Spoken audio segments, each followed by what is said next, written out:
looking. He's going to heave one deep down the field. It's going to be to the goal line. It's going to be gone. It's a touchdown. And the Gators have won.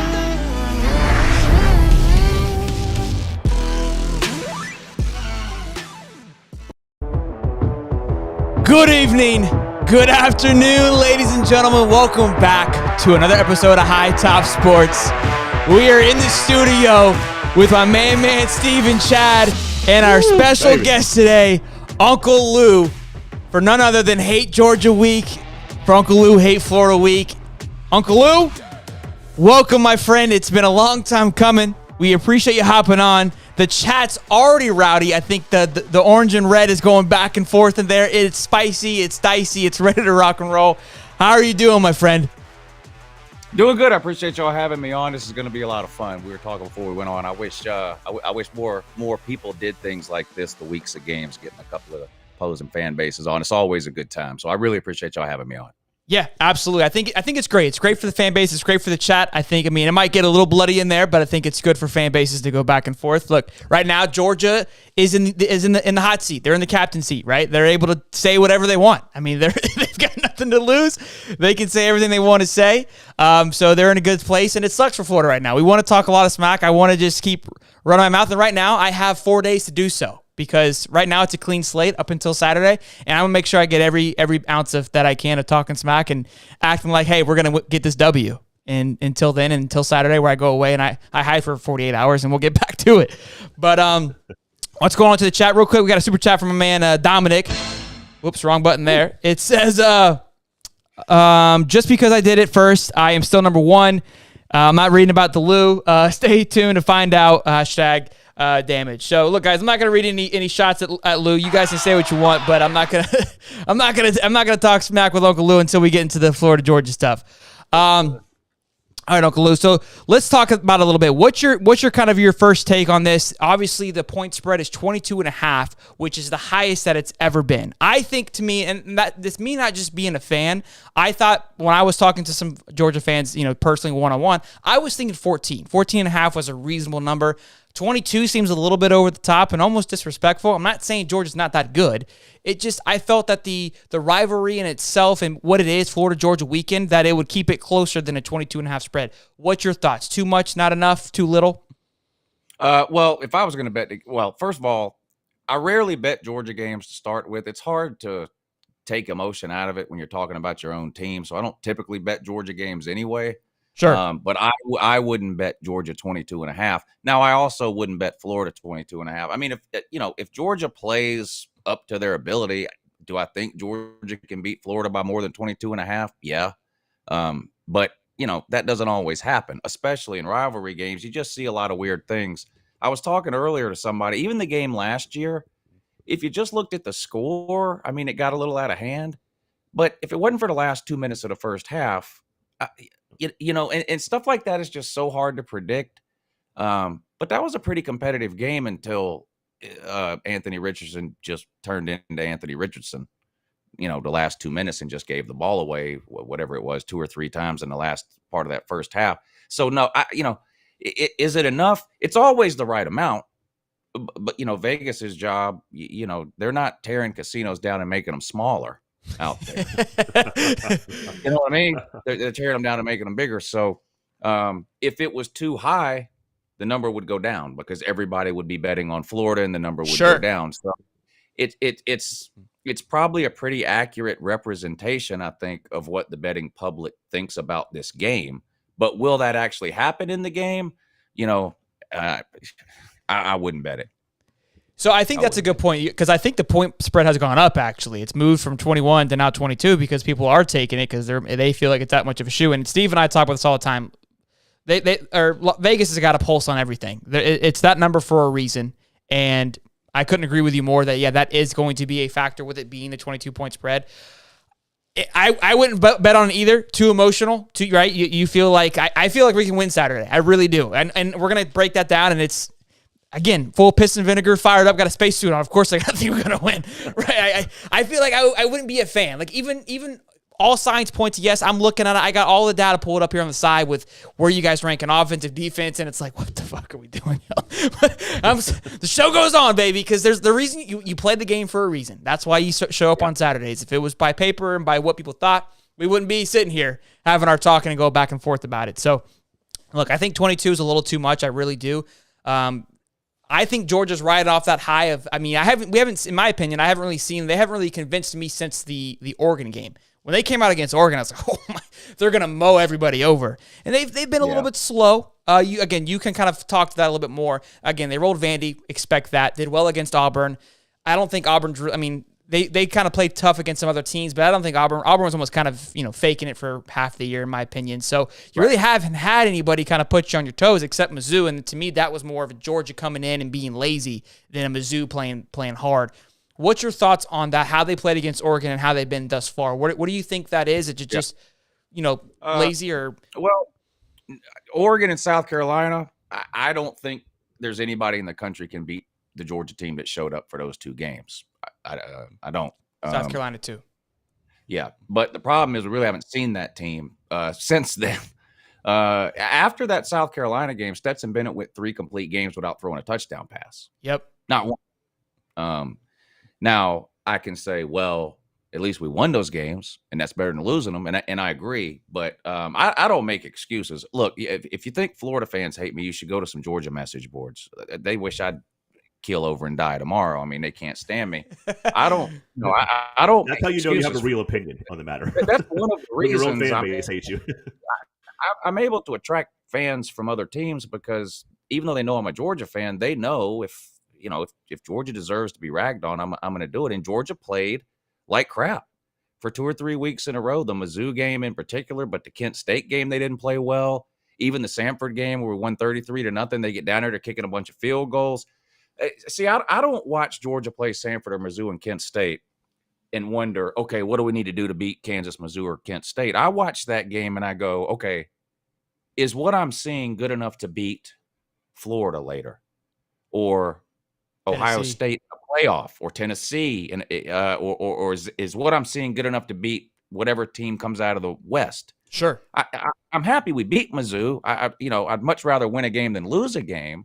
But I get aggravated at games like that. And the reality is Georgia just didn't play well. Now you can, there are some things maybe you can point to. Maybe they were sleepwalking through some of the middle of the season. I mean, I don't know. I mean, fans have been talking since last February that Georgia's season didn't even start until now, this week.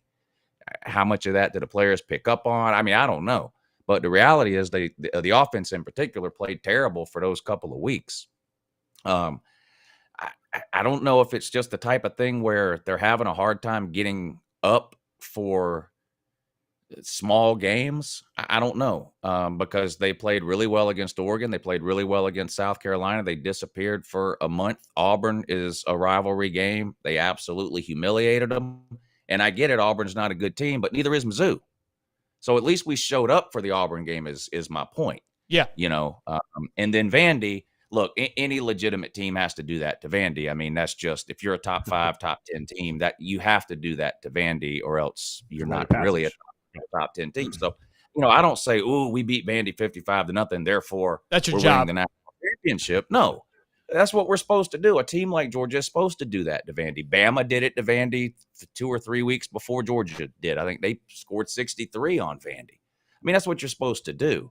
So it's not bragging about beating Vandy, but it's going, well, at least we beat them 55-0, and it wasn't like a Mizzou situation where we just slept for the entire game.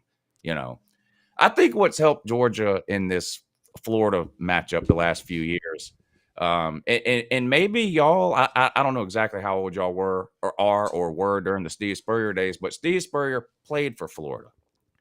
So he didn't just start hating Georgia the day he showed up as head coach there.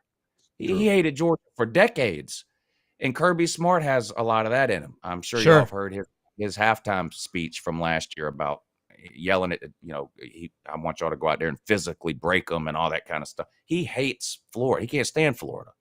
And I think that rubs off on the team. I would be shocked if Georgia showed up in this Florida game with a Mizzou mentality, regardless of what Florida's record is. Sure. 4-3. It could be 1-6. I expect to get a good showing from Georgia this week. That doesn't mean they're guaranteed to win the game, but I don't think you're going to get a thing where the players are out there just going through the motions like they kind of were with Vandy. I don't think Kirby's going to let that happen this week.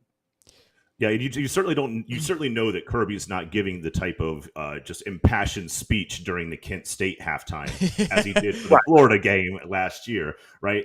But there's also a kind of caveat to that. One, I think that Georgia's had a little bit more of the slower games this year than they did last year. I don't know if they ever took their foot off the gas last year. I know they had an amazing defense and they could play a little bit more open, a little bit less conservative because they knew when the defense walked on the field that they were confident. But they lost a lot of players, and you do see maybe a little bit of the immaturity on this year where some of the games feel a little bit more just flat.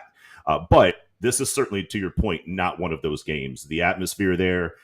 They come over the bridge. The bridge is high enough to where you can see down into the stadium, and you see that stadium is split right down the middle. You've got RV City on one side. You could, as far as you can see, all the way through downtown. There's just nothing but people and parties and all these things. And that environment will take the Kent State and the Missouri mindset right out of you. Quick. And for that point, this is going to be a game. So now at the same time, it can turn around and make you a little bit tight coming out. These are two teams that do not like each other. Everybody's a little worried to be the one to make that first mistake. Yeah, so it can be blood in the water quick is never good in that game. It's never good. So it's always got that dichotomy to it. And I'm excited to see how Billy handles this, this rivalry too, because like you said, with Kirby and Spurrier being players, there's a hate that's been just put in them for so long that it drives them a lot different than any other game.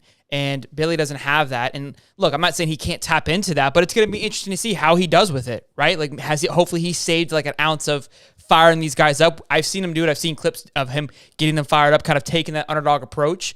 But there has to be an extra amount of juice here that he saves for this game every year moving on forward, and realizes the hate for this game and what it is. It's not. That's the thing. You don't have to have played for Georgia or Florida to appreciate the magnitude of this game as a head coach. Sure. But I go back to the Mark Richt days, and now it's true that Florida had the better team most years against Mark Richt, but there was some years we had at least as good of a team, and a few years we had a better team, and we would still go down there and lose. Mark Richt, he said it 1,000 times. The Florida game is just another game. Coach, how are you preparing for the Florida game? What's different about it? There's nothing different. This is just another game.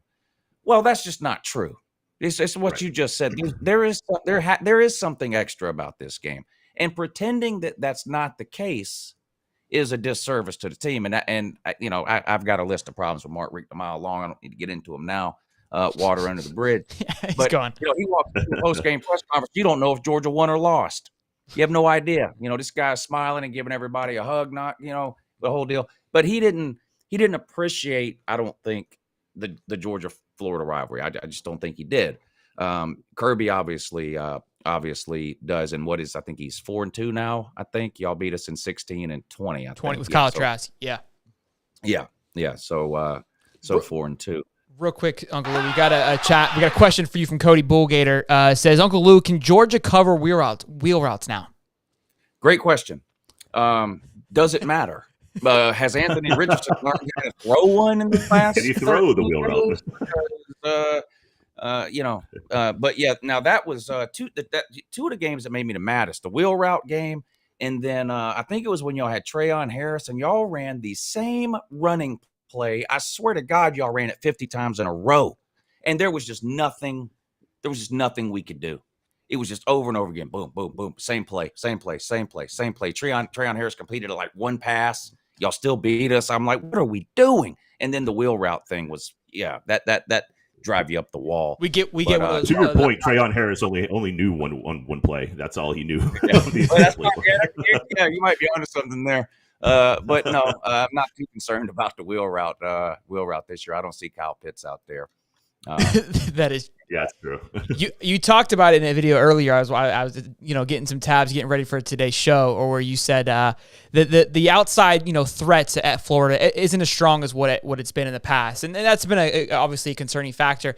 Look, I keep riding on the fact of what I saw week 1 against Utah. I've said that week over week. It's like, look, we showed that we can go toe-to-toe with a decent team, and we did. Now, again, we had the advantage of being week one. We had the advantage of being in the swamp, and I get all that. I totally understand all that. But we still showed up and played, and were able to hold them too.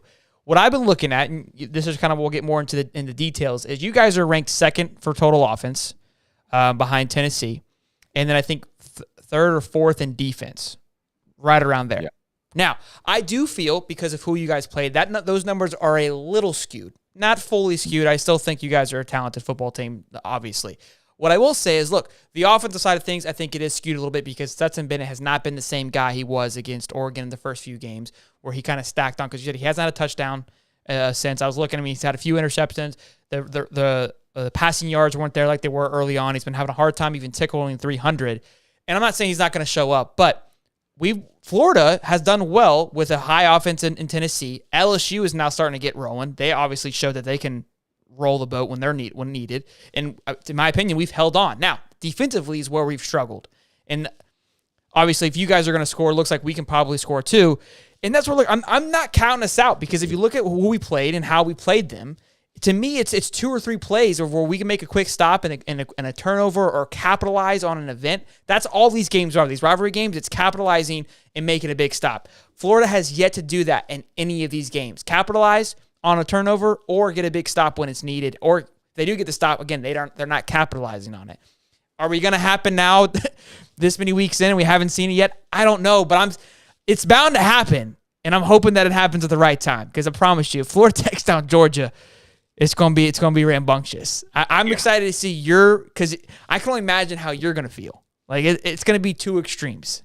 I think you might have one of your viral videos again if this goes the way that I want it to go, and I can have a viral video if it goes the way that I want it to go as well too.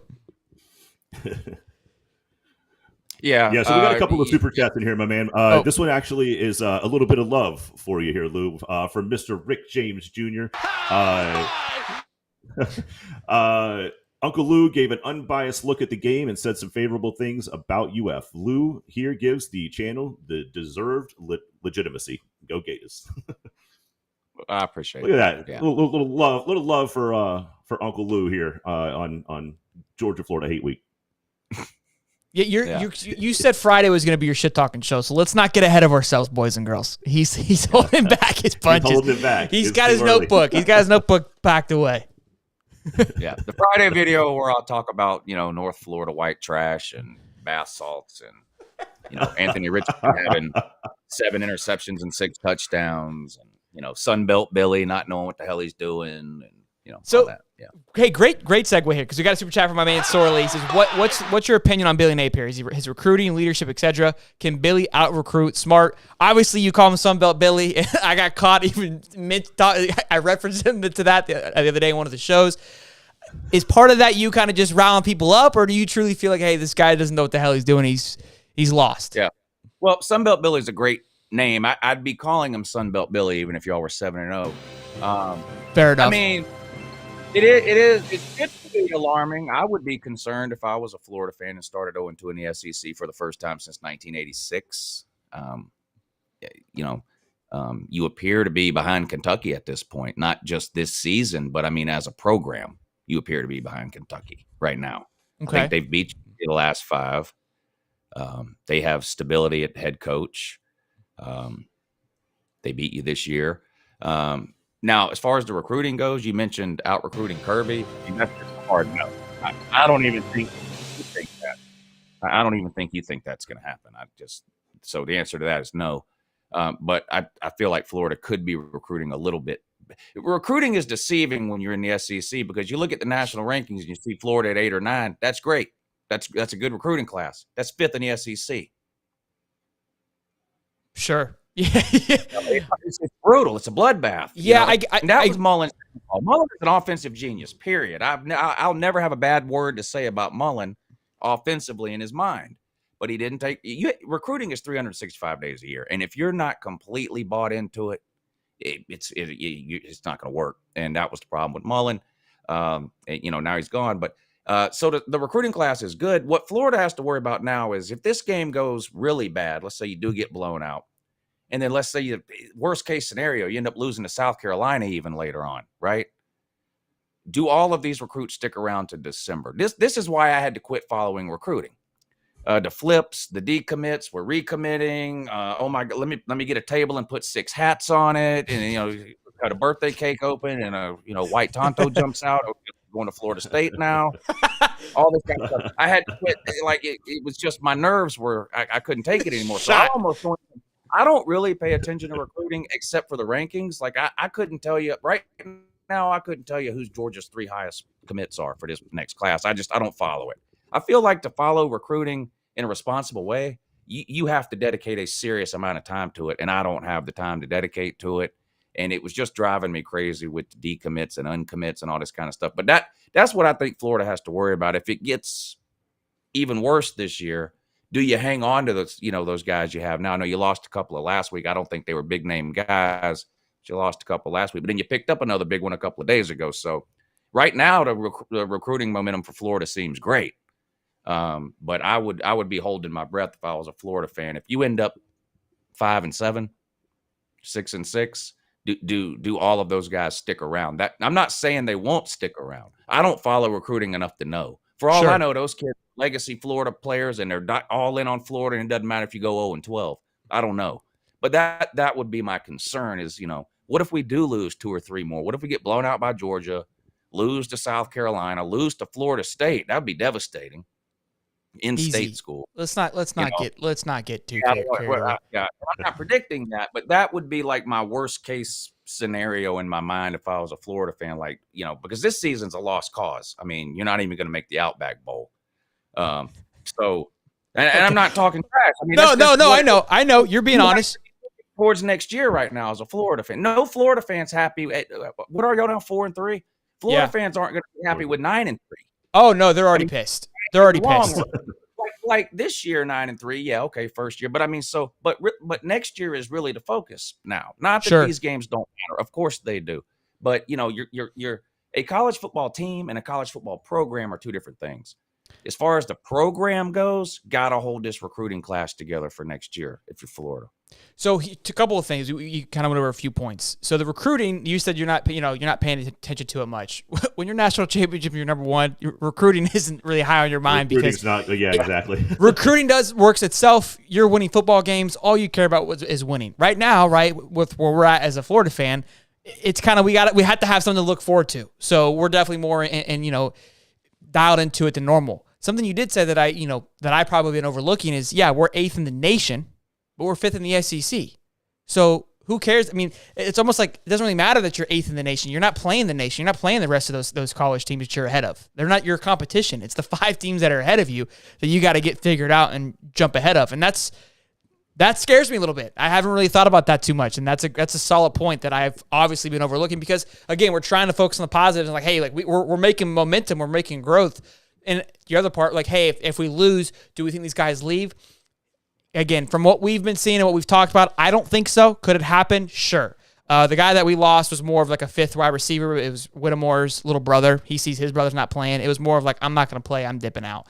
So not that big of a deal. As to where we are with Kentucky, yes, I've been preaching this, and this is what I've been saying too. Of like, we got to be patient as Florida fans because Kentucky's been patient with Stoops, and now look, it's paying off to where that now they have a healthy base. Tennessee's doing well. I think it's more lightning in a bottle. I got a lot of flack for that comment in that video. I'm sticking to it until proven otherwise. I really think. I mean, look, I'm not saying Josh isn't the guy, and he's not doing a great job. That was never a shot. You're looking at it. There's not enough on the table yet for me to go, yeah, Tennessee's the real deal. I think they're going to do great. I think you're speaking my language now. Yeah, look. See, now we're on the same page now. See, now and I'm not even ragging. It's not even me taking shots at Tennessee. It's just I'm looking at what it is. Like people don't understand like what Kirby and Saban have built. Like that, it takes a while. Like this is like you said, this is Kirby's what 7th year, 6th year. Yeah. And 7th, yeah. And now it's like, yeah, Kirby's the man. It's like, yeah, but for a while there, people were questioning Kirby. Like this shit takes time. We got to be patient. Real quick though, super chat from Dominic. We got a few super chats that we got to get to. I'm sure they're all talking some smack, and I haven't seen them yet. Says this has been a long-awaited UF Georgia hated week or podcast, and y'all keep it up. Lou, see you doing all right, but again, scare money don't make money. So some love and respect. I appreciate that. Mike Litteris also asks you for your thoughts on Billy. I want to get your thoughts on Anthony Richardson in a second here, but let me go through. We got what did North Florida White trash? Because he always got a banger. Do you see it, Steve? Yeah, I'm looking for it. This thing has been going berserk. I'm trying to copy and paste them so I don't have to keep scrolling back. Yeah, okay, so no, we're not going there. Ben Smith says hardcore Gator, but he loves your season is over video. I think those get the people going, Uncle Lou. Oh, those are fun to do. Yeah, I have a lot of fun with those. Yeah. Instead of talking about everybody that won the day before, I talk about everybody that lost. I love it. It's a change of speed. North Florida White Trash, this is a little smack talk. It's funny. It says, Lou's last name Sassy by any chance? No. Lou He Sassy. used to be on my channel. No, I'm no. old enough to remember. He used to be on my channel, North Florida. No. It's Lou Sassel. Sassy. Lou Sassel? Oh, Lou Sassel. Oh, come on, you can't read the names he puts in here. That's a good time. So what's your thoughts on Anthony Richardson, Uncle Lou? He's playing the wrong position. Okay. Tight end. I mean, everyone keeps saying tight end. You truly believe that? He's not a quarterback. What is it that you think he's not a quarterback? What is it that's missing? Because he can throw the ball, he can sling it. I know there's a touch factor. Go ahead. Being able to throw the ball 80 yards through your knees doesn't make you a quarterback. I mean, you say he can throw the ball. When? He's been in college 3 years. He can't complete 60% of his passes. In his career, he's got 13 touchdowns and 13 interceptions. This year, he's got more interceptions than touchdowns. I don't think he's ever going to be what Florida fans want him to be at quarterback. So I agree with that statement, and only because I think the expectations were built so big in our head, and what we think it should.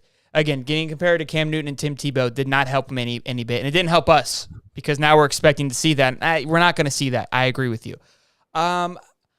Look, I'm still a believer. Again, with it being his first season, stuff takes time. That's what people don't realize too. I mean, like a Stetson Bennett. How long did he sit behind somebody and get the reps and get 11 years? Stetson? Yeah, he's 20. He's 26 years old. I mean, and people don't realize that's huge. He was Georgia's scout team quarterback when we played Oklahoma in the 2017 Rose Bowl.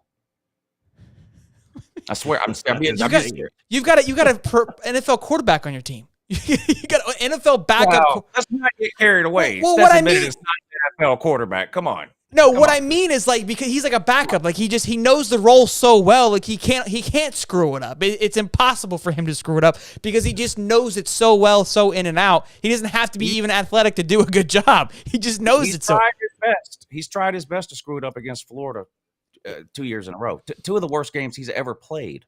I was reading that too. That we he played horrible last year against Florida. Horrible.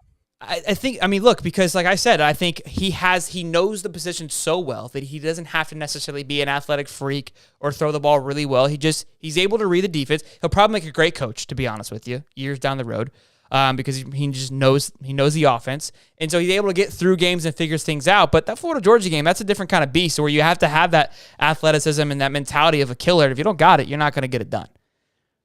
Yeah, not everybody can be Jake Fromm and go undefeated against the Gators. That's true. What's your prediction for the score? I know we were talking about the Shout out to Jake Fromm, my favorite quarterback. I was like, Lou's taking a sip there. Your favorite? I like it. Your I favorite? didn't like Jake Fromm. I was like your favorite. I was like, Maddie. I feel like Maddie's stat should have a statue. I mean, obviously, never got anything done. Aaron Murray is my favorite Georgia quarterback of all time. Okay, that's a fair one. Super chat from Adrian, $20. Thank you, man, for the support. He didn't put anything on there, but just love and support. What's your score prediction, Uncle Lou, for the game? I know you got to go soon, so I don't want to waste too much time for you. I really haven't thought much about a score prediction. I think Georgia will get at least into the 30s.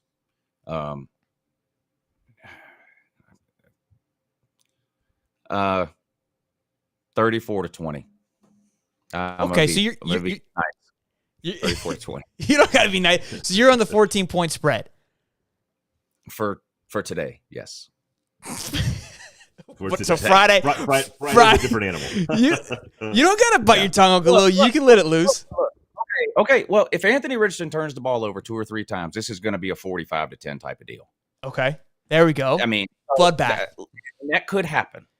Okay. That could happen. Here's the thing about Georgia's defense, because you brought it up earlier. It is not as good as last year. That is clear. Forget the stats. You haven't put much pressure on opposing quarterbacks. Well, we haven't sacked opposing quarterbacks. Yes. We can get them to run around, but that doesn't do any good when you're playing Anthony Richardson, because you're going to put them in their comfortable zone. Yeah. At this point last year, going into the Florida game, Georgia had 24 sacks. Guess how many they have this year? 7. Because I watched your video, and I looked it up. Yeah. One per game. So I mean, that's not good. That's not good. People talk about, well, it's not just about sacks; it's affecting the quarterback. Well, you know what the best way to affect the quarterback is? Put him on their back, get him on the ground. Sack him. That's the best way. So, but the thing about Georgia's defense last year, it was smothering. I mean, 3 and out, 3 and out, 3 and out, 3 and out. Opposing offenses just banging their head. It was just nothing you could do. Teams this year are getting first downs. They get a first down. You even go back to the Oregon game and rewatch that Oregon game. Oregon would get the ball, touchback, 25-yard line. They'd get 2 first downs. They'd get up to the 45, to the 50, and then bog down and punt. And that's kind of been the situation all year. So the defense isn't as smothering as it was last year with the 3 and outs, and it's 1st and 10, and then it's 2nd and 12, and then it's 3rd and 16, and then you're punting. It's not that. But they've played pretty good. They're still, scoring defense. They're 2 or 3 in the country. I think they're giving up 9 or 10 points a game. I don't have a whole lot of complaints about the defense outside of the number of sacks. I think the defense is good enough to win a national title again. When you look around at some of the other offenses you see, Stetson Bennett's going to have to have a good game to beat somebody like a Tennessee and Ohio State and Alabama, whatever. But I've been happy with the defense overall. I don't know who I want to win for the Georgia-Tennessee game. I know we're getting ahead of ourselves, but I just both fan bases are so obnoxious at this point. Hopefully the plane crashes on the way to both of those games, to be honest with you. But look, I know you don't got too much time, man. I appreciate you hopping on here, but the chat's been loving it. They've been rowdy. We've got to definitely do this again. I'm taking Florida, obviously. We'll get with Steven and ask his opinion. I'm sure he's gonna love getting his insight on this. I mean, it's easy to take it. Look, I think I came on your podcast and I talked about this. The advantage that Florida has is they've got nothing to lose. They are coming into this with everything to gain, and Georgia, again, has everything to lose. And if things can kind of get a little dicey for Stetson Bennett, who, in my opinion, hasn't really had to deal with too much adversity, because last year he was in what Florida's in this year of, I've got nothing to lose. I'm the walk-on. Right? So there's a sense of confidence that you can't really match when you're on a roll. And I feel like he walked into that last year, which allowed for you to go to your championship and win. I don't think he has that in him. Because he hasn't had to face any adversity. He faced it a little bit against Mizzou, but let's be real. I think he was still confident enough, I can get this done. If they can get to him and rattle him early, AR in Florida, I've been speaking this, has been facing adversity all season. We're primed up for this, boys. There's nothing you can throw at us that's going to throw us off our game, because we've been dragging through shit this whole season. So I think there is a point there that people are overlooking of look, they're highly favored. They're supposed to come in and roll us. I've seen this before, and if Florida can kind of punch Georgia in the mouth really quick, and Stetson Bennett feels like I got to step up, and he can get exposed, I could see this getting a little dicey. Again, I'm being a bias. Y'all have been watching college football a long time, like I have. You see a lot of weird things in a lot of different games, but especially in rivalry. Look at last year's Iron Bowl. I mean, Auburn was abysmal. I mean, they had lost 5-6 games in a row. They couldn't get a first down. Never mind score any points. And they take Alabama to overtime or double overtime or whatever it is. And last year, so you see weird things like that happen. So would I be shocked if Georgia lost this game or won 23-20 or something? No, I wouldn't be shocked at all. Like I said, Georgia's good now, but I've been around long enough to see Georgia lose a bunch of games in Jacksonville. So I don't ever take this game for granted, ever. I don't care if the point spread is 2 or 22. Florida's capable of beating Georgia in any given year. Georgia's capable of beating Florida in any given year. And maybe we'll get a good game. That's what the rest of college football wants to see, right? When they tune in to watch this, they want to see a good game. Yep. So we might get one. I think it's gonna take a typical kind of upset scenario. Maybe Stetson Bennett commits to turnovers instead of Anthony Richardson. Maybe Florida gets some special teams things to go their way, hit a couple of big explosive plays, whatever. But it could definitely happen. Hey, what do you guys think about the game moving or possibly moving out of Jacksonville? Glad you brought that up. I was going, again, I don't know your time strength. So I saw that that's kind of, they talked about it more this time, and they're supposed to renegotiate the contract for the next 2 years. They're like an opt-in type of deal situation going on. And they're kind of like, hey, we're just going to push it off, which hasn't been a thing in the past. Typically like, yep, let's rock and roll. Let's move it on. Again, this is where Billy being new to the game, does he understand the importance of it being in Jacksonville? I'm kind of surprised. If I'm Kirby, why would you want that on your record of you were the guy that took this out of Georgia or out of Jacksonville? You bring him a national championship, great. They're going to build a statue of you, but you're also known as the guy that took this great, competitive game out of Jacksonville. And all this nonsense about money and recruiting, like, dude, come on. Like, could it make a difference? Sure, with Texas and these guys coming in, like it's an advantage for us. I think it being in Jacksonville and being what it is bigger than you can have it at your home. Again, I can't see the numbers from a financial side. I don't know. I know that if it makes like $3 or $4 million, they split it in half, is my understanding. I was reading into that a little bit. If it goes to Gainesville, what does Gainesville make? $4 million, and they don't have to split it. I don't know. Like, is it? I think it's crazy. I think it's dumb. That's obviously the fan in me. And I was looking at it too. It's closer to Georgia than it is to Gainesville. I mean, people don't realize that Jacksonville's it tickles Georgia. Like, it's not Georgia, but it's not closer to Athens. I mean, sure, Florida is north. Florida can take a bus to the game. Georgia's got to take. But for Georgia fans to get there is more so what I was referring to. Yeah. And it's the South Georgia fans really more than anybody else that want to keep the game in Jacksonville. But look, I've always felt this way. It has got nothing to do with Kirby Smart. I think college football games should be played on college campuses. I don't like neutral site games at all. I don't like Oklahoma, Texas at a fair. I don't like Chick-fil-A kickoff game in Charlotte or the Peach Bowl Classic in Mercedes-Benz. I don't like it. I don't like them. I want college football games to be played on college campuses. I actually agree with that. When I see some of those games, it's like you see like they're playing the Dallas Stadium. It's like that's kind of weird to me. Georgia, Florida, and Jacksonville it's just been so like normal to me that I don't look at that game as a neutral site. Like it's different for me. I don't know how to explain it. Those other games feel like it's more of just trying to make, I don't know, like how you're describing it, right? I was like, these games should be played at home. But Florida, Georgia's been like this my entire life, so I don't know any different to say, hey, it shouldn't be, because it feels like a home game for both teams. Look, the one thing I will say is they turn that stadium turns into a college environment. Yeah, I mean, it does. And look, there's certainly some games that you're like, like to your point, the Texas OU game, it kind of feels boring and flat, and it's just not, the stadium's not mic'd up. The crowd seems kind of meh sometimes. I don't know if I've ever seen a Florida Georgia game that didn't look and feel and sound like what a traditional college football game should be. But so to that point, now to the other end of it, obviously, there's some travel to it. You do lose a home game once a year to some degree. So there's certainly some constraints there. Now, I did hear that they're going to allow both teams to treat it as a home game when it comes to recruiting, so that you don't lose a home game in recruiting. So that's going to be a big push for both coaches. Look, the game's been here forever. The city is 100% bought into it.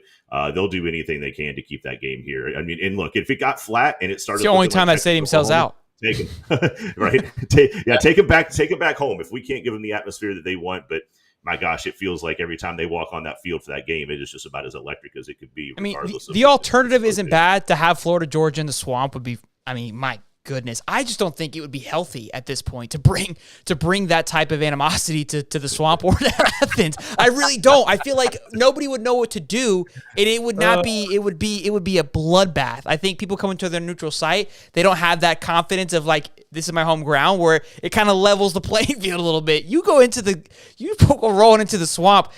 A bulldog hadn't been there in about a minute. It's not going to be good. And you know what happened the last time Florida played in Athens, don't you?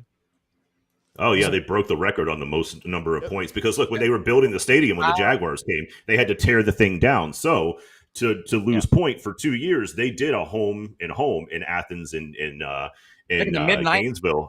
Yep. Yeah. Yep. Spurrier and was then, the coach. Look, that was what Spurrier was there, and kind of back to lose point. Spurrier hated Florida. Hated Georgia at Stanford Stadium. 52, I think it was. It was 50. So. It was 50 or over. It's in the 50s. Yeah.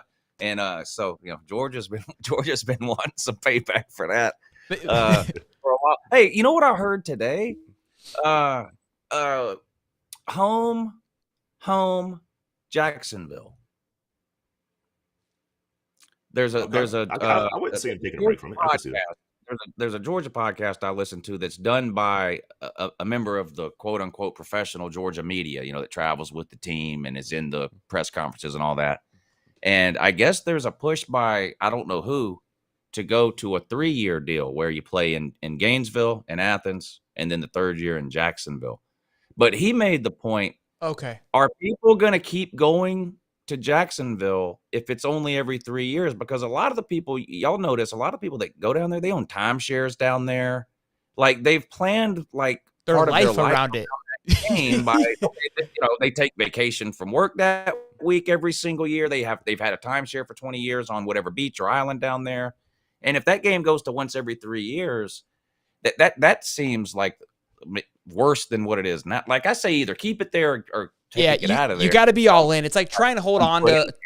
It's like you break up with a girl, but it's like, hey, we can still be friends, but it's not serious. And then they don't know. You don't know if it's serious or not. And it's like, what is this? It's not. It seems weird. But yeah, people are there now. The party started now, yes. And that's why I think that's what makes it so great. RV City opened yesterday. You put it in Athens or you put it in Gainesville, you don't have that. It's not. It's going to be Friday, Saturday thing, and maybe just even a Saturday thing. I think that's what makes it so much special. Is look, maybe if Florida, Georgia, like, hey, work out, like we get a piece of the pie because we're bringing all this cheddar in starting Thursday. Without us, you're not getting any of that. And because recruiting has now been solved, that was Kirby's biggest thing, right? The other thing is money. Well, just if you want to be greedy, but just ask for some of that pie because I feel like, look, you're bringing that in.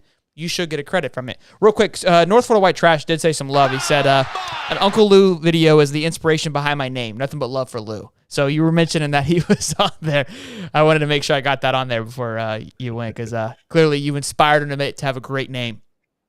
I love it. Yeah, that's me, Uncle Lou, an inspiration to people everywhere. I love it. Hey, real quick before we get rolling, too, we're at 350 in the chat, and we're only at 48 likes. Boys and girls, like, if you're a Georgia fan, like it for Lou. We're basically the Jacksonville right now. We're meeting in the middle here, boys. Let's show some love. Let's drop a like, subscribe. It's been a great show, Uncle Lou. You've been a treat, man. It's been a blast. I had more fun than I could anticipated. Yeah, this was fun. We'll have to do it again, and let's not wait till Georgia Florida week next week to do it too. Anytime you guys want to have me on, maybe in December once we know all the bowls and playoff matchups and all that kind of stuff, we can get together and do something. Maybe talk bowl season or whatever. But I'd love to come back on anytime. If you don't mind, I would like to mention real quick. You guys will find this out. Well, I hope you never find this out, but the odds are that eventually you will. But unfortunately, the YouTube police have shut down the Uncle Lou channel for 7 days at the worst possible time. No way. I don't know why they couldn't shut me down during Kent State and Mizzou, but no, they want to shut me down during Florida and Tennessee week. So I'm shut down for 7 days on the Uncle Lou channel, which is probably the one most people know. But I do have a second channel. It's called Uncle Lou on LouTube. Uncle Lou on LouTube. LOUTUBE. So today and for the next 7 days, all my videos will be posted on that second channel. So for those of you that maybe you only watch the Uncle Lou videos during the Florida week or whatever the case, that's where the videos will be. It's the account that I've been commenting on. I'll leave another comment now, but it's that account right there. I just left a comment. Are you arguing in the chat with them? No. Oh, okay. Nope. We could drop that in the comments when Shelton starts carving this thing up. We'll make sure that everybody. So knows why were you put into jail?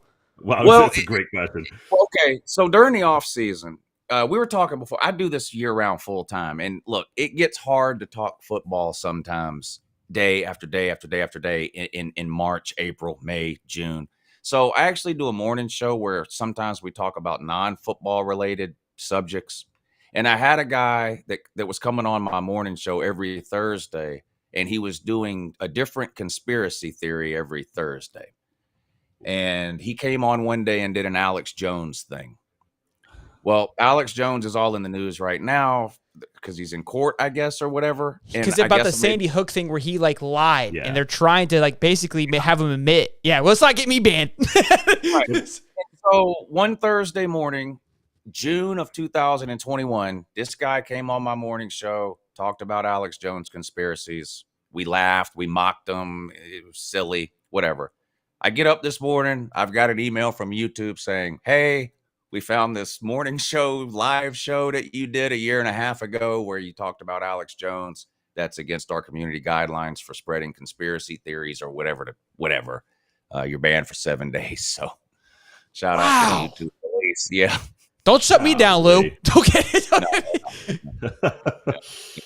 Oh my goodness. I'm post on my second channel for 7 days at the worst possible time. I put in the bottom there.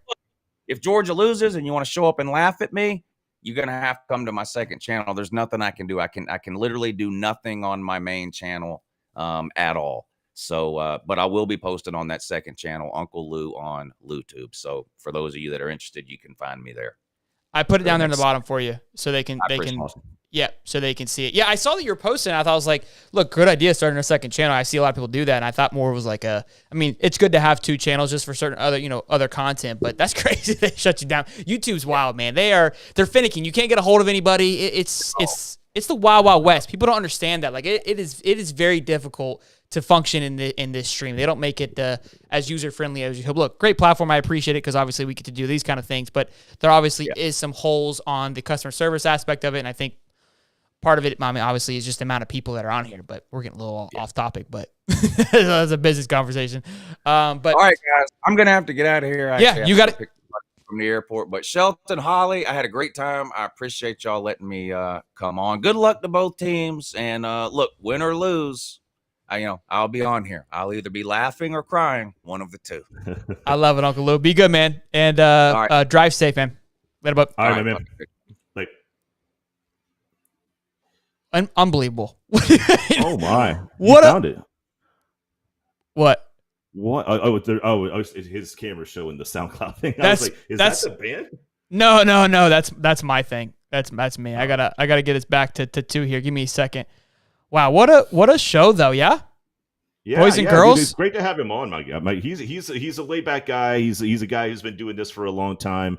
Has great insight on his team, and obviously considering how much time he spends watching college football, he's obviously got a little insight as to just his outside view of other teams as well. So yeah, definitely great time having him on. Appreciate him.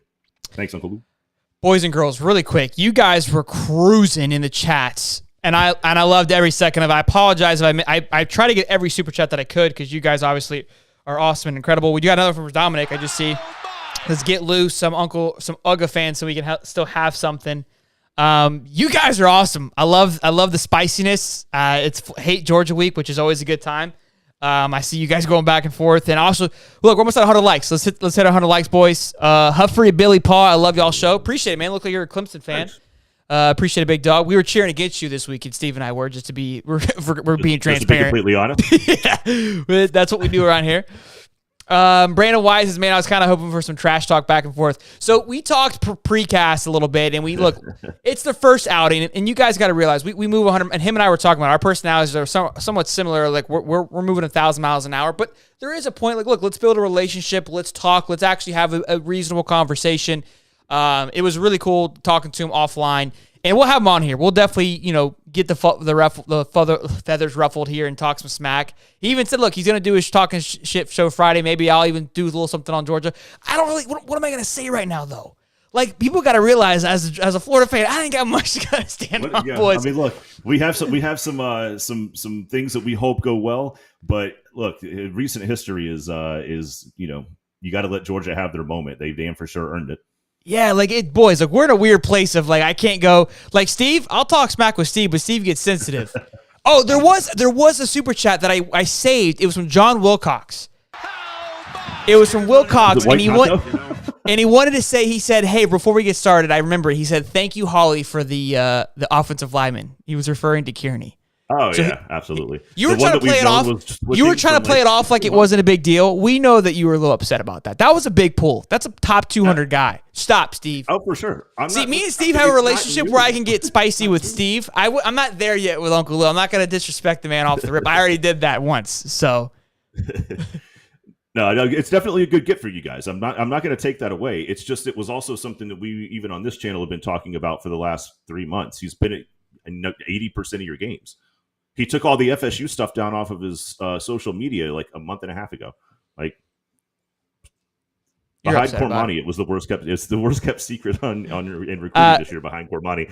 Speaking of Cormani, homeboys come in tomorrow at 6:00. We're doing a watch party 5:45. Where I'm just gonna be hanging out here, jamming out, chilling. Hopefully we'll be celebrating an early W to hit the week to get this week going. But B-Bean's the man. Boys and girls, I mean, I got to give this guy some love. He's always yelling at people to like the video, and I love the support from my man. Every time. That's my dog right there. Florida boy, what's going on? Let me say hey to the chat really quick, boys and girls. I mean, you guys came out and showed out today, and I love it. Almost at 100 likes, and I love that as well, too. Jay Ships, what's going on, man? Brandon. Papa Stokes in the building. What's going on, big dog? Woo, Zach Driggers, Roger Dodger, great name. Connor, what's going on, man? Darius Sr., what's up, big dog? Colby. We had an odd reciting in here earlier. Mom was in here. Good to see it. Good to see it. Florida Season, Junior. Sorley, obviously, he was in here. We got him a super chat from my man right there. Gator Gang, Ricky LaFleur, Mr. Nobody. Heard he was sending nudes to Daniel. Adam Lindell, what's going on, man? Allen versus Troll Patrol. Here's Kate. Caitlin, the wifey's here. From the beginning, wifey's here. Mama's here, boys and girls. Look, the baby's gonna be here soon. Baby Walker's gonna be here soon, boys and girls. So we might miss a show. I'm hoping the baby comes at like the perfect time where we don't miss a show. But I have a weird feeling the baby's due next Monday or Tuesday, so it's possible we might miss next Wednesday. So just it's not gonna be on purpose. But just know that could be happening. We'll be here for you. I knew this was going to happen, bro. Scoop said, wow, did Shelton say drive safe? And I realized when I said it. That's what you said. I wasn't being a troll. I say that all the time. That's just a thing that I say, especially because I knew he was leaving. And I'm like, as soon as I said it, I go, fuck, I hope he doesn't think that I was talking shit. Because I really wasn't. Because we talked prior. Real quick, guys. The guy is going to pick up a guy, some guy that he met, some kid that he met, like 21 years old. At a YouTuber event, and he wants to go watch the game with Uncle Lou, and he flew him in to come watch football with him all weekend. So I know we give a lot of smack about him, but the guy's a good freaking dude. I was like, that's too cool. So, God, they're going off with the driving safe. You guys suck. Oh man, that's what I'm here for right there. You guys are awesome. Hopefully we do get the W Saturdays. All right, boys and girls, let's talk about a few things. Let's kind of dive it down a little bit. All in all, thank you guys for coming out and hanging out with us today on this beautiful Wednesday afternoon, 8:35. If you're brand new here, make sure you guys subscribe as well. We're on the way to 4,000 subs, boys and girls. We are so damn close. We're like 200 away, and I'm hoping with some good things coming, we can get this ball rolling and hit 4,000 by Georgia. We're almost at 4,000. We're 3,800, which is absolutely incredible. The train's moving, and I love every second of it. But let's move into the portal snag. We lost another transfer. This one, to me, I mean, I haven't really cared too much about the other ones, but this one stings a little bit. We lost our long snapper to the transfer portal. He's going ahead and entering into that bad boy. Again, and the reason I'm bringing this up, because I talked about it in the Jimbo Fisher video a little bit and what the portal is. It's Marco Ortiz, long snapper, and he's won a few awards. He's missed most of the 22-20 season due to shoulder injury, and now he can apply for medical hardship. So he hasn't obviously played this year, and again, should we panic? Is it a negative thing? No, I think what's really happening is I expect to see this portal season and this whole transfer portal just atmosphere explode. We were talking about recruiting a little bit with Uncle Lou and the importance of it and how it's not important, et cetera, et cetera. I think the transfer portal is going to be just as valued, if not even more valued than recruiting, honestly, because it's going to be free agency. And I think guys are going to be moving more this year than ever before because it's the new shiny toy. They're going to feel like the pastures are greener on the other side. They're going to have FOMO. They're going to have this fear of like, if I don't do something, I'm going to miss out on an opportunity. A smaller guy may go to a smaller school to take the opportunity to cash in on a small NIL deal. There's a lot of things that are going to be applying to why somebody goes to another school and goes into the transfer portal than just, I don't want to play here anymore or I hate it here. And I think we have to be expectant of that. We have to realize that and not get too worked up about it and not freak out about it. I think it's going to happen more and more as we get closer to the end of the season. I mean, you see Texas A&M is an absolute dumpster fire. Forgot to ask Uncle Lou about that. That was your job, Steve. We were vibing on a different level, my man. Yeah. So what's your thoughts, Dave? I mean, you think that on the same page here? Are you in different yeah, look, I mean, with the portal is not just when kids were transferring before and they weren't getting paid, it was usually because there was friction between the player, the coaches. The coach didn't like his playing time. He didn't like his coach. He didn't like the environment. Didn't like his roommate. He didn't like something about his current situation. So that's when transfers became a thing, right? That's when you saw somebody leave. With the portal and the NIL, there are so many different reasons why these kids look to go elsewhere. An opportunity to play more, an NIL deal that may get them some notoriety. Maybe they know that they're not going to the league and they'd rather spend some time closer to family for the last year or two. Some of these kids are from 3-4 states over that come here, right? And the fact that they don't have to sit out anymore, there's nothing holding them back. Before, if you were a transfer, you were out for a year, exactly. And that hurt. That hurt a lot, especially if you've already taken a red shirt. So I don't think it's as much about what a transfer from your team used to mean as much as it is now, simply because of the way the process is set up and the NIL is involved. Totally agree. Real quick, Andrew Apple says, "Shelton, you ignore my chat." I didn't see it, Andrew. You my boy. I would never ignore it. I know you guys. So when you put in your member chats, sometimes it gets lost. It doesn't separate itself. So it could get a little tough, especially when it's really vibing like it was tonight. Yeah, shoot it again. If I apologize that I missed it. That's my bad. I'm not reading your super chat name. Something about white Tonto. If I remember correctly, it was moving pretty fast. Okay, Northwest White Trash says Lou's one of my favorites. Him, and I'm not going to read the name because that's too many times I've fallen for it. I'm not even going to try to read it. Real quick, Papa Stokes is in the chat, which we always love as a Papa Stokes sighting. That's the man, the myth, right there. He is saying that he's hearing, and look, Papa Stokes has not steered the board wrong yet. He's giving us insight. He says he's hearing that AR is his healthiest, and I think, look, the 2 weeks is going to be huge. We've noticed AR has had a limp almost all season, it feels like. So that's going to be interesting to see how well he does. Speaking of health and where the team's at, the depth chart was released today. Everyone's fired up about it on Twitter on what they think should be happening. No defensive changes were made. And what that means is trading is still starting. And so everyone's fired up about it, and I understand. Here's my thought, okay? Let me go ahead and get this bad boy pulled up really quick here. I think, although Dean, because obviously we had that cryptic tweet from Kamari Wilson where he's like, it's my time to shine, right? Just got another sub. Love it. Thank you guys for the sub. Love it. I'm going to put over your face really quick, Steve. Sorry. Oh, I'm still here. It's going to be for all of us. So we're both still here. What I think what's going to happen is what we saw for the first few weeks where Naquan was getting the start on the depth chart, but he really wasn't the starter. He came in for 3 or 4 snaps, and then obviously Montrell and Trevor were the main 2 dudes, but he left him on the depth chart more probably say, hey, I'm going to give you one more shot. You're going to get a few snaps. If I see any signs of hey, you're not getting dialed in, I'm pulling the lever pretty quickly. So I wouldn't get too worked up about it. So 2 things that I noticed. Lorenzo got beat out by Naquan after he just beat out Naquan. Kind of disappointed in that. And Jack Miller. Oh, wait, that's an old one. This is an old one. Sorry, guys. Jack Miller gets beat out by Kitna. Wait, what is this? This is an old one, too. Kitna, the right one. You want to find the one that says week 9. There we go. Maybe there we go. Hey. So, sorry, guys. So, Kitna has beaten out Jack Miller, which to me is surprising. I haven't heard why or what's going on. I mean, you guys might have a little more insight on that, but I thought that was pretty interesting. We could be seeing a Jack Miller ejection here. Probably again another one of those transfer portal moves where look he left Ohio State hopefully to have an opportunity here, not getting the chance here. So we'll see.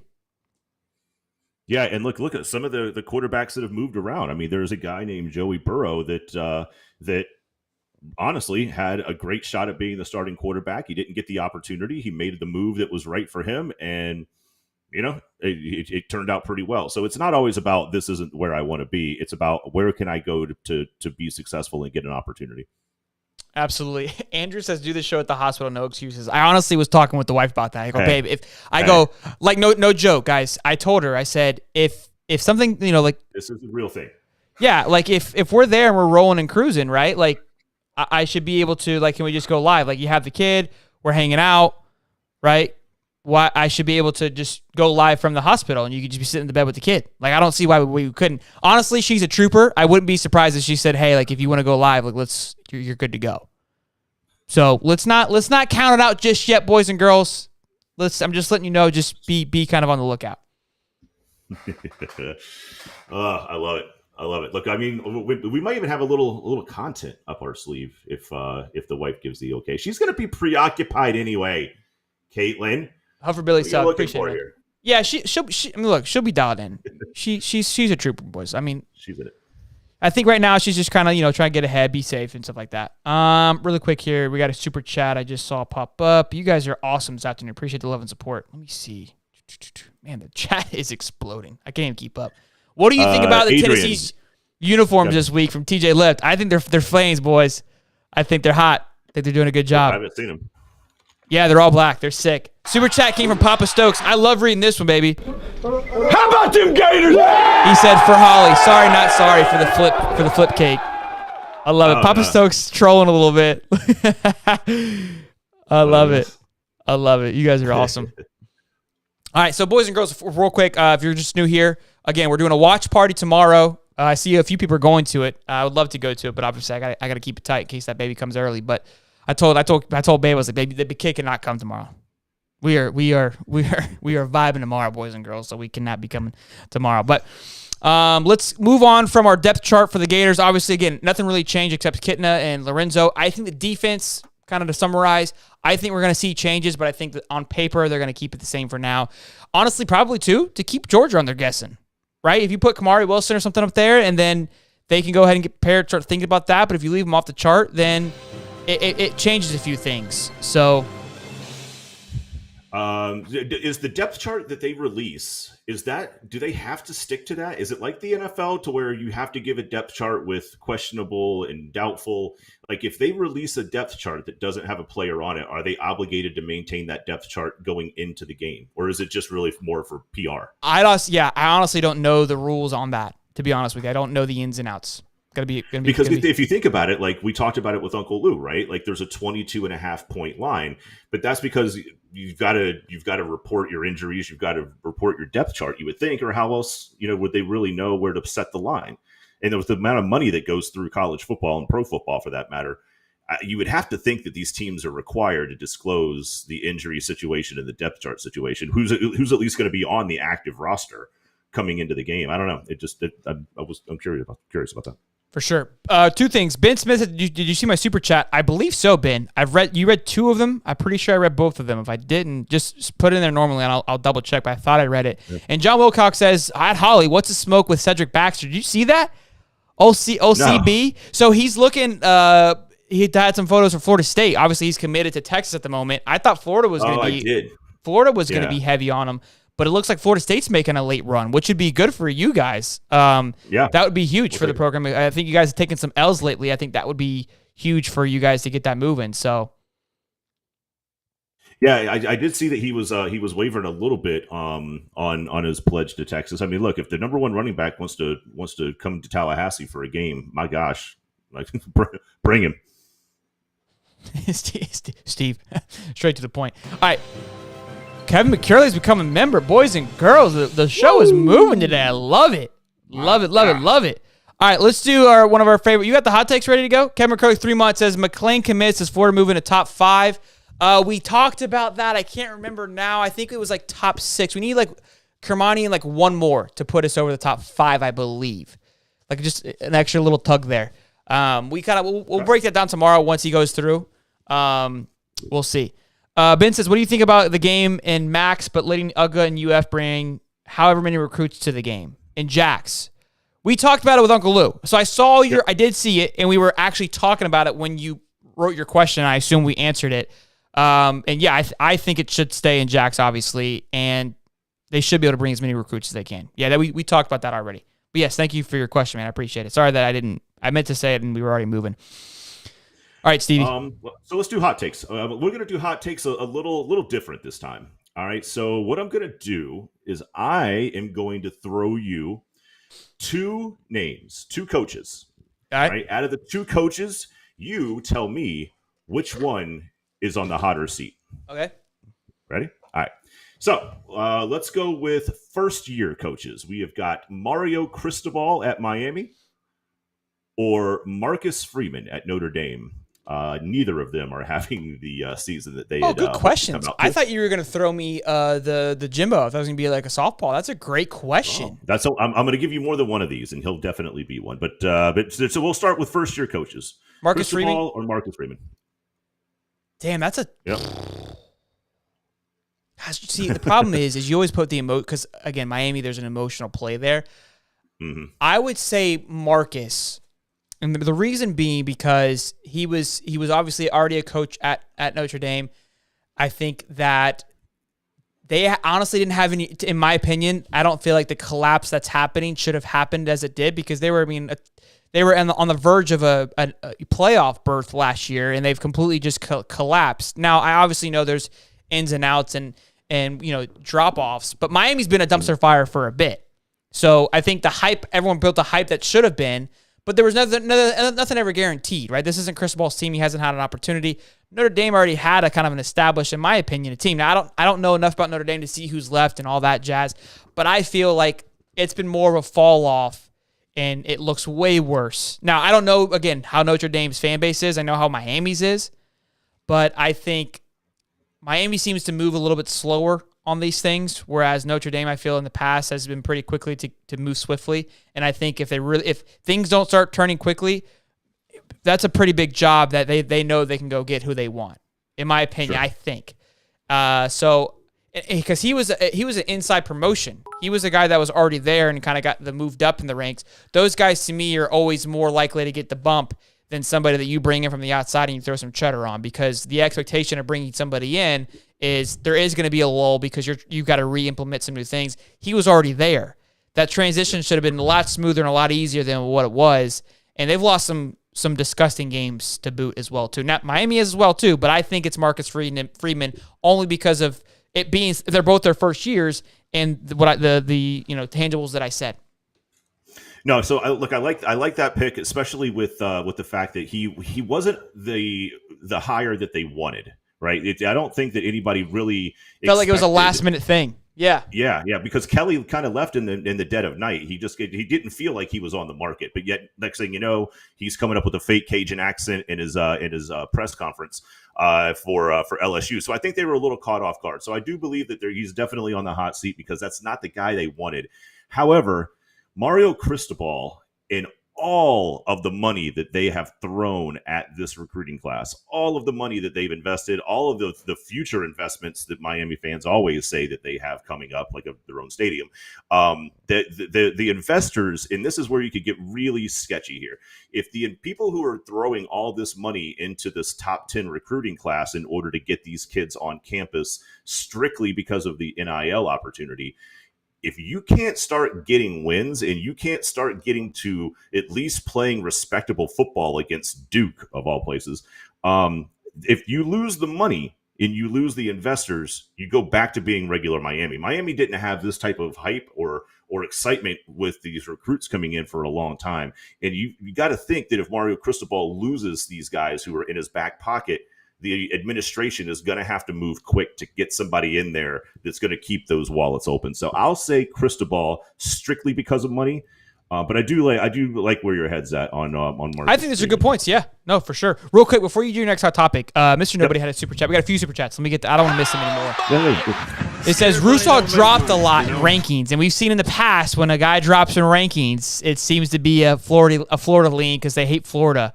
It's kind of like that. One of those like old type, like old wise tales that Florida fans have. It seemed to be true from time to time. Is when the guy commits, they drop a few spots. Look, I would love some Russaw. I've nothing but praise that guy. I saw the guy in person. I was like, my goodness. BYU guy, y'all run amok. Y'all run a muck on here, but I muck hunt. Okay. It's new. Okay. Appreciate it. Thanks for the support. Thanks for mucking us. Chris always says BYU. What the fuck? Are we going national tonight? We might be. We might be on the move, boys. Look, let's just put us on the broadcast. Fox, watch out. We got a new show. Daniel D says he changed it to freedom after Shelton's explanation. So they like the thoughts. We'll see what anyone else says. Chris always says B Kelly. BYU guy says trolling. I figured. Thank you, man. Okay. Dominic says I'm still number one. Go ahead and bench y'all's players. That's fantasy related, boys. It's but you can't. He never stops. It's just so you know, he never stops. All right, here we'll stay on the same concept here, but let's go to the SEC. Okay, hit me. Hot takes, hot seat. Okay. Brian Harsin at Auburn, making $6 million a year, or Jimbo Fisher at Texas A&M, making $9 million a year. Who, Shelton, is on the hottest of seats? So I just came out with a Jimbo Fisher video today, and I made my claim on that video. I'm going to stick to my guns on that. I think Brian obviously is on the hottest of seats.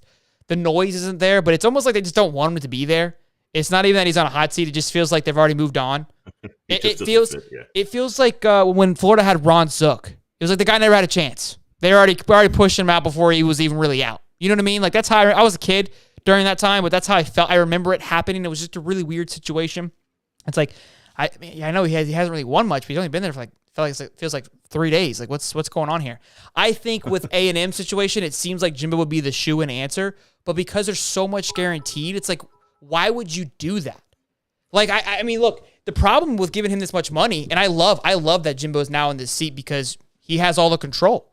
Now, I did see some things, some conspiracy theories of like maybe they're gonna, because I'm sure there's some contract issues of like if you break this, we can get out of the guarantee clause, et cetera, of if they come out and they basically A&M's now going to try to figure out if he paid these players, then that could change. If an investigation opens up, my entire opinion will change. But because of how much money is guaranteed, and it's for it's his first year of his 10-year contract, I just feel like you're almost burning yourself. Now these guys have a load of money, and to be honest with you, $95 million to a college probably isn't that much.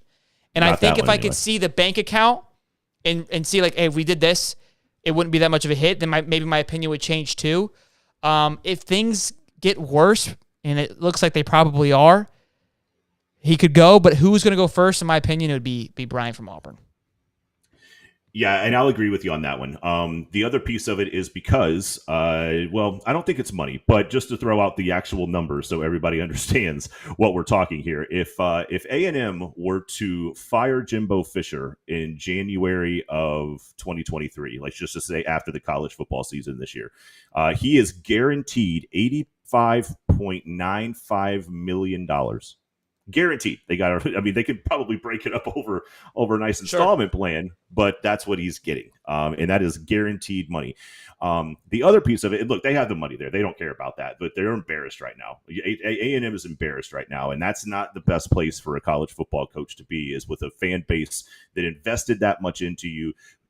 Did you remember his introduction where they like gave him a pair of boots that said national champion, and then there was like they left off where the year was supposed to be, and it was all the hoopla. And then look, you've got here. Let me just scroll back to this.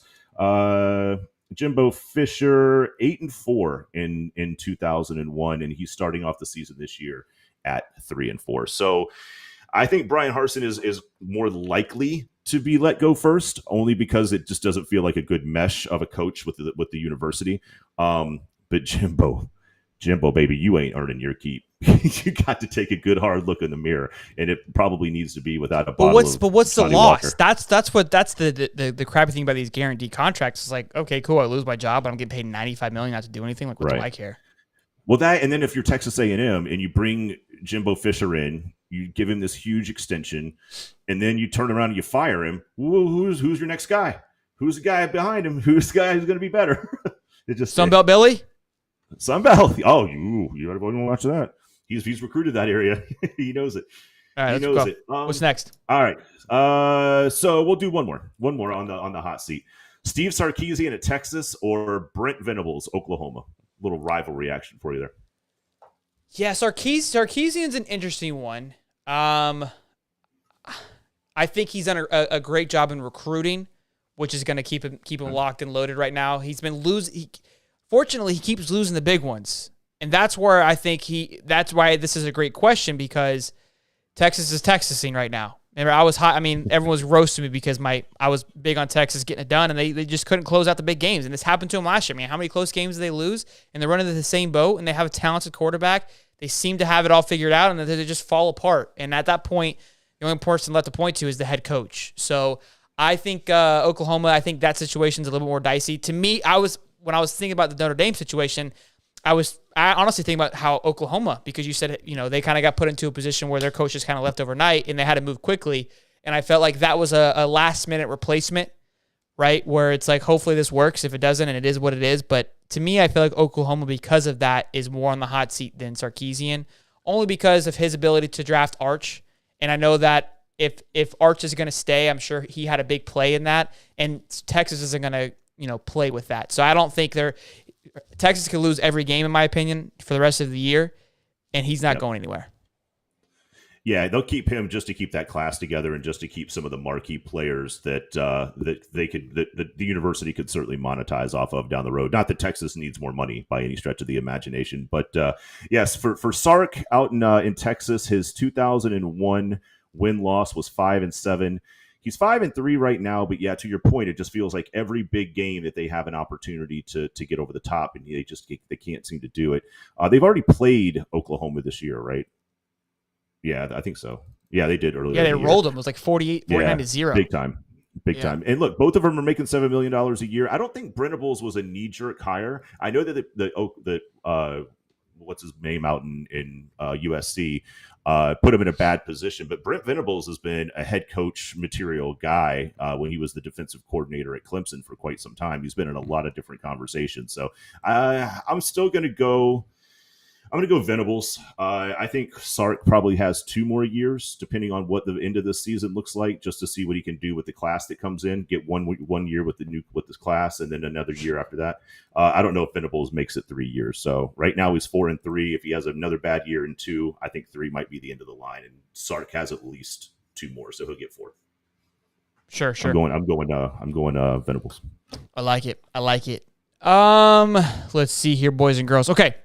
Before we move on to the next take, make sure we drop a like on the video, boys and girls. Over 118 likes. Love that. Let's see if we get to 150 before the show is over, boys and girls. Drop a like. Show some love. Subscribe if you're new here and you're liking what you're seeing. We like to have a good time. We're on the road to 4,000. We're at just over 3,800 subs, so we're tickling, boys. We're getting close. I know it's a big ask, but we're trying to get there, boys and girls. Let's move on to the favorite topics of the week.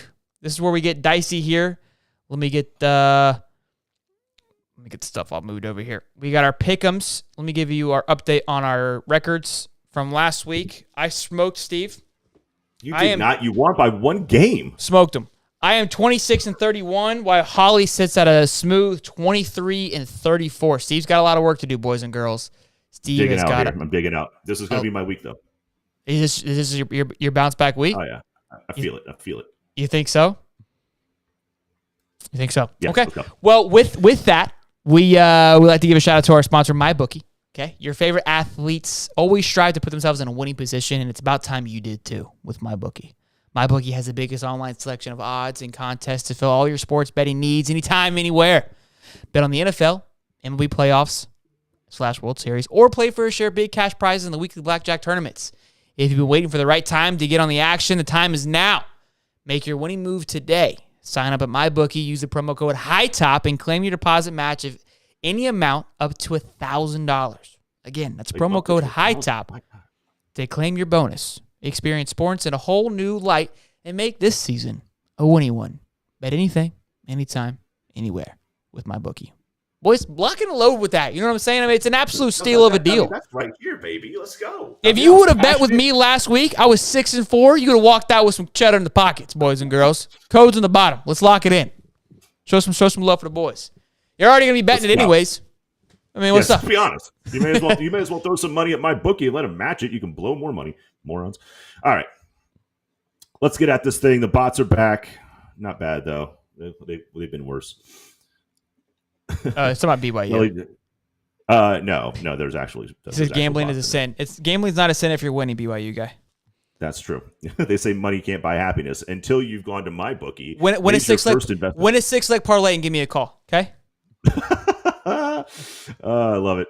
Let's hit it, baby. All right, let's get into this thing. Let's go. I think we go ahead and we start with the number one team in the country, Georgia Bulldogs. You're a piece of shit. They're the number one team. What do you want me to do? The number one team in the country, the Georgia Bulldogs versus the Florida Gators. There's no real home team here. It is at 3:30 as per usual for this game. Tradition, Georgia is favored by 22.5 as of this airing. Shelly, what do you got? Go Gators. Suck it. How about them Gators? Go Gators. Oh, my. Go Gators. 22.5. Stop that. You're not TK Gator Nation. I'm not going to say it. Because you'll chop it up and you'll make me. What are you saying? Georgia. Because I'm not going to say the damn word. Georgia covers. I don't think they do, but I'm not saying that word. So I'll go with Georgia. Okay. Hey, you did this. All right. Thursday night game. Vatech at number 24 NC State. Nice little 7:30 kickoff. If you're not an NFL fan, you want to watch some college, that's not a bad game. NC State is giving 13.5 to Vatech at NC State. I'll take the Wolfpack. Oh! There goes that only good year I had. I'll say Vatech covers out there. I hate NC State at this point. I'm just so tired of them. Keep it up with this as we go. It's much more efficient. Let's see. Oh, hey, BYU guy. You'll like this one. Number 14, Utah going out to Pullum, Washington to play Washington State. Nice little 10 p.m. kickoff. That's the game that you throw on in the bedroom while you're tired of watching football, and you just fade out to a football game. I am going to say Utah covers the 8 against Washington State, so I'm going to take Utah. It's a tough one. It is a little bit more tough. Utah is rolling a little bit. Big win against USC last week. 1-point win though. Jeez.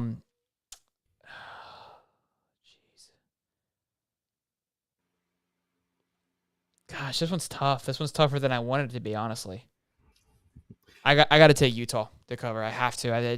I feel like they should, but with it being in Washington, kind of gets me a little weary. But go ahead. I'm great. Yeah, I don't know if that's really a raucous college environment. Washington itself, I think Washington State's pretty good, and Utah has shown moments of weakness. That's why I get worried. They show moments, but again, the big win against USC that helps a lot. So yeah, we'll see. Okay, this will be a good one. Over to the Big Ten, we have number 2 Ohio State.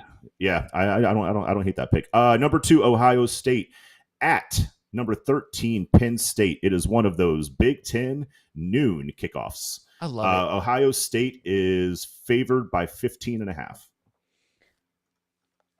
I feel like I should pick Ohio State, but I also feel like Penn State just lost to Michigan, right? And they got blown out by Michigan, absolutely railroaded by Michigan. And I feel like it's at Penn State. They should have a better bounce back. They had a great whiteout game last week.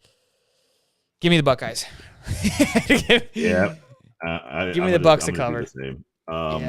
Yeah. Look, if it was a night game, it was an 8 p.m. game, and they have another whiteout or another crowd like they had last weekend, I say maybe they can hang just with the crowd at their back.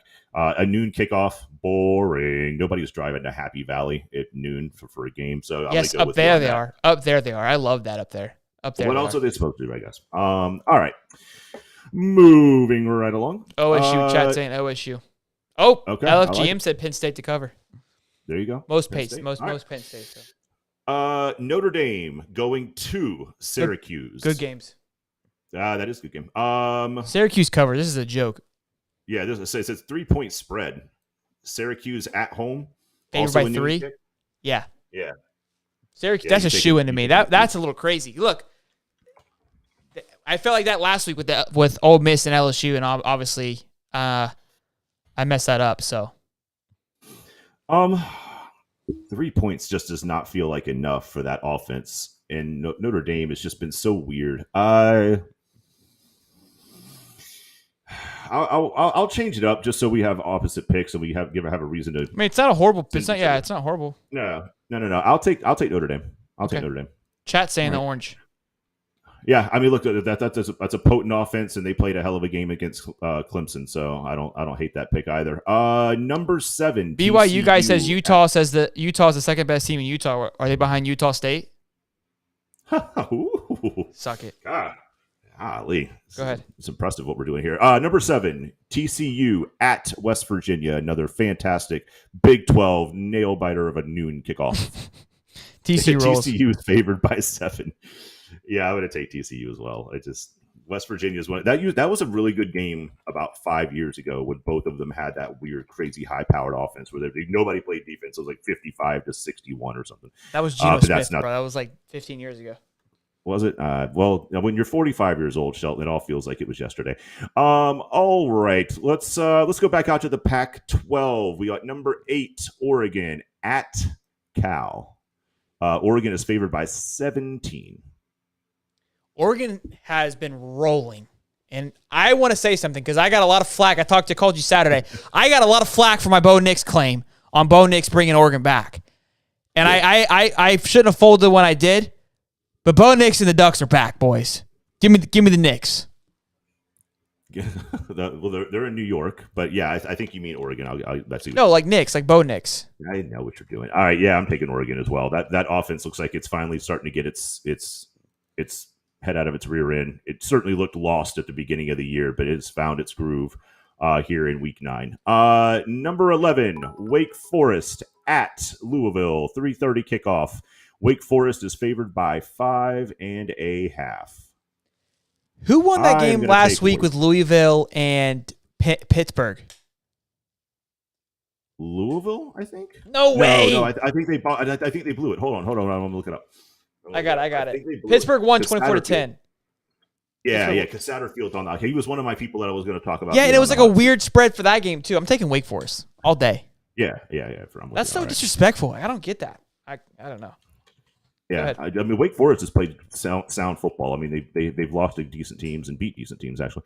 Okay, let's go. Number 9, OK State at Kansas, 3:30 game. Give me the Pokes. Give me the Cowboys.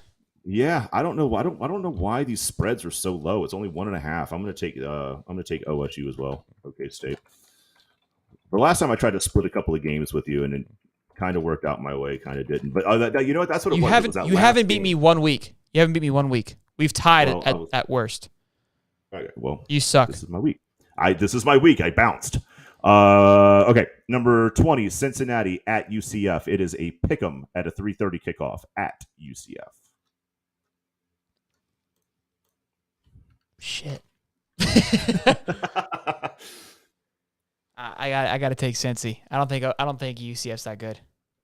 Yeah, I would, but like I said, I'll spice it up a little bit so we have a reason to send each other vulgar text messages. I'm going to take UCF. Suck it. Fair enough.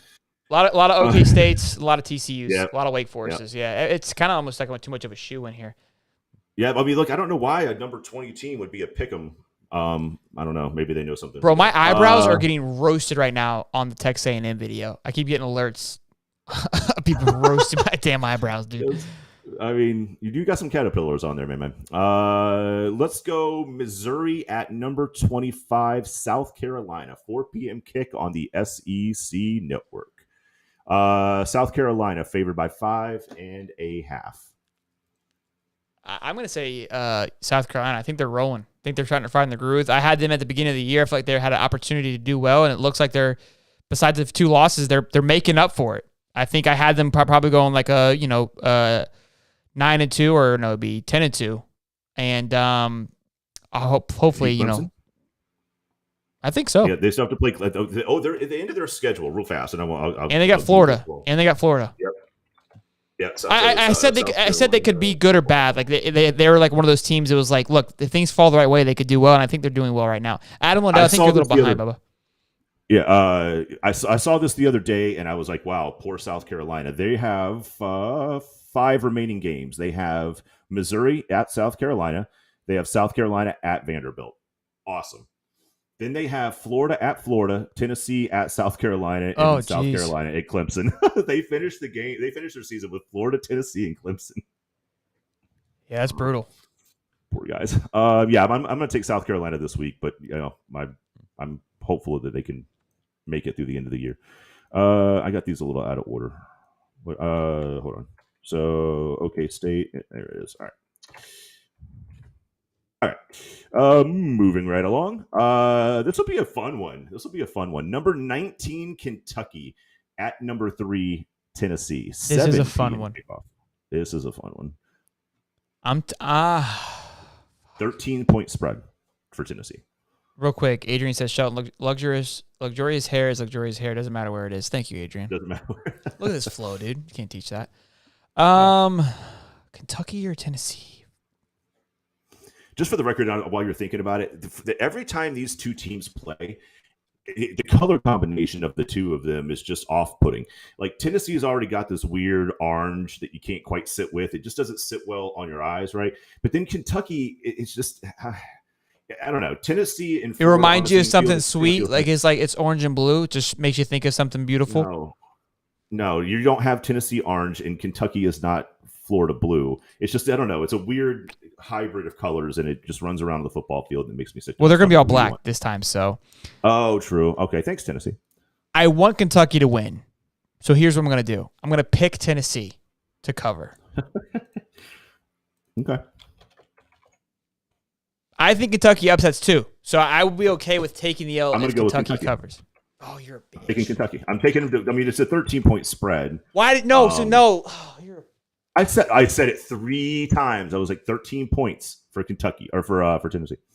And it's a 7 p.m. game. So look, that might be the thing. It's a night game kickoff. Night black jerseys. I think Tennessee wins. I just don't know if they can cover it. I don't. Oh, I think they can. All right, go ahead. Well, they can, but I just don't know if they do that game. All right, you good? Are you good with your pick? Yep, whatever. All right. This one will be something. Number 10, USC at Arizona. USC is favored by 16. Give me USC. Bounce back week for them. They gotta get the show rolling. Yep. I'm with you on that one. Not going to waver. Maybe this will be fun just because it's a rivalry. Michigan State at number 3, Michigan. 7:30 game, so it's a night game. The sun goes down up there at 3 o'clock in the afternoon anyway. But Michigan is giving 23 points. Jeez. 23 is a lot. Every time we say the number, I'm taking high, Michigan. that's a lot. I'm taking Michigan. Yeah, the Michigan turns around and just kicks the snot out of them. I'll take Michigan State to keep it closer than that. I don't know. It's a rivalry. It's not a very good one, but whatever. It matters to them.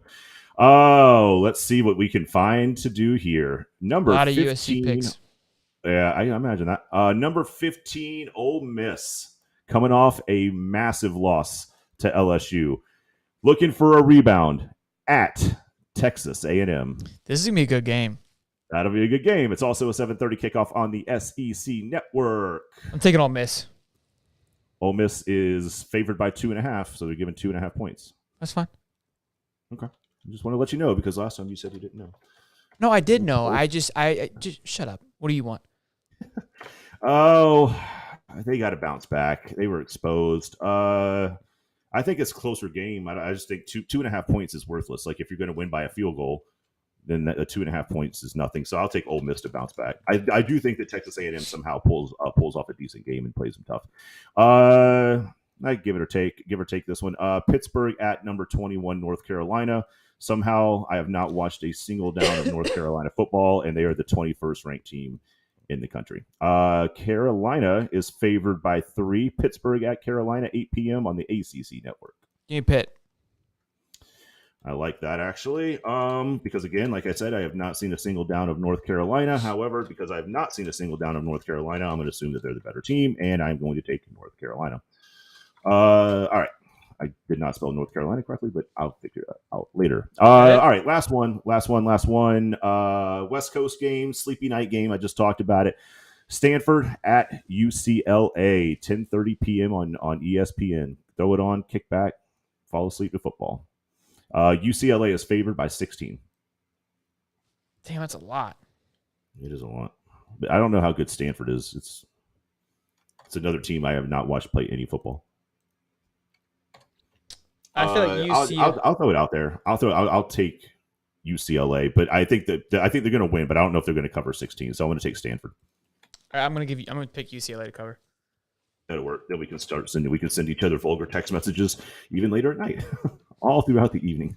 Fuck you, Steve. So there it is. It's starting already. All right. Well, that was a banger of a show, Shelton. I'm not sure if you were here for it, but maybe. I think so. I think I was here. Boys and girls, ladies and gents, what a great show. Let's drop some likes. Let's get to 150 likes before the night's over. We're at 136 now. The steams are rolling. Do it. Let's You had a good time too. Like it. Who didn't have a good time tonight? Subscribe. On the road to 4,000. We're less than 200 subs away, boys and girls. Call your mama, call your aunt, share the channel, show some love. Let's get the train moving, boys and girls. Okay? Be back tomorrow. We're going to do a watch party for the Kermani McLean. Hopefully we're celebrating good stuff. Hopefully we're getting rocking and rolling. All right? Boys and girls, I appreciate you as always for hanging out with us, for chatting with us, for donating to the channel. You guys are absolutely incredible. This family is one of a kind. I love coming on here and hanging out with you guys day in and day out. That gets me fired up and keeps me moving from day to day. So I can't thank you guys enough. I love it. Everybody, if you're not already in the Discord and you're a member, definitely get in there. Conversation flows. These guys give each other a hard time. It's some of the funniest stuff that you'll read in a day. You're having a bad day, huh? Are you? Check Not the if you're cord. in the Discord, baby. Check the cord. Changing a heartbeat, baby. Boys and girls, we'll see you tomorrow. 5:45, 5:30ish. I'll put a message out. I'm pretty sure he commits at 6, so we're gonna get started early. Rock and roll and bring your drink of choice. We're gonna hang out. See you guys till next time. Until then, I'm Shelton. And I'm Holly. Boogity, boogity, boogity, boys. To what you think is right, and see life through and why. So give me all the scars, I'm a human being. Cover them with tattoos so you can't see.